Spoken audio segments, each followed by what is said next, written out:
احادیث مبارکہ کی روشنی میں شب برات کی کیا اہمیت ہے؟ کیا اس رات کی عبادت ٹھیک ہے؟ شب برات کا روزہ رکھا جاتا ہے، اس کی صحیح حیثیت کیا ہے؟ شب کا روزہ تو کبھی ہوتا ہی نہیں، یہ آپ نے شب برات کا روزہ کیسے لکھ دیا؟ شب رات کو کہتے ہیں نا۔ شب برات جو ہے اس کو کہا گیا ہے اس لیے کہ ان کا خیال ہے کہ اس رات میں اللہ تعالیٰ بہت سے لوگوں کو بخشتا ہے۔ برات، اللہ تعالیٰ جہنم سے ان کو رستگاری عطا فرماتا ہے۔ اس کے ضمن میں جو صحیح احادیث ہے صرف ایک ہے، اور وہ یہ ہے کہ حضرت عائشہ صدیقہ رضی اللہ تعالیٰ عنہ بیان کرتی ہے کہ ایک روز حضور کی میرے ہاں شب باشی کی باری تھی، لیکن میری رات کو آنکھ کھلی تو حضور نہیں تھے موجود، تو مجھے تشویش ہوئی کہ آپ کہاں گئے؟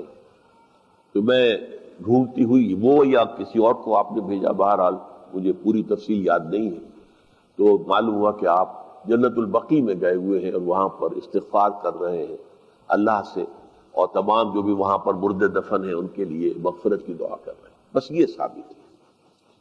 باقی اب اس میں جو ہے ہندوؤں سے ہم نے مانگ لی دیوالی، تو دیوالی جو ہے وہ روشنی کی جا رہی ہے اور بتیاں جلائی جا رہی ہیں، تو مختلف لوگوں سے ہم نے بورو کی ہیں چیزیں، جیسے عید میلاد النبی ہے وہ ہم نے کرسچن سے بورو کر لی، یا شیعوں کے تعزیوں کا توڑ کرنے کے لیے ہم نے بات بنا لی۔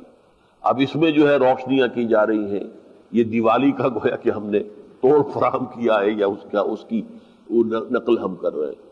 یہ چیزیں نہیں، البتہ نماز رات کی عبادت تو ہر رات میں بہت اعلیٰ ہے۔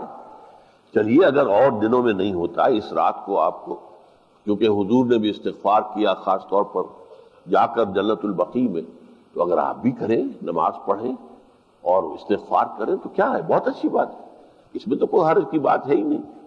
لیکن اسے کوئی تہوار کی طرح منانا، پٹاخے چھوڑنا اور جو ہے وہ روشنی کرنا، یہ بھارت صحیح نہیں ہے۔ روزہ بھی چونکہ 15ویں شب ہوتی ہے، 15واں دن ہوتا ہے، پھر اس اعتبار سے حضور کے معمولات میں تھا کہ آپ ہر مہینے کی 13، 14، 15 تاریخوں میں روزہ رکھتے تھے۔ تو اگر آپ یہ نیت کر کے روزہ رکھ لیتے ہو، کیا کہنے ہیں، نور علی نور ہے۔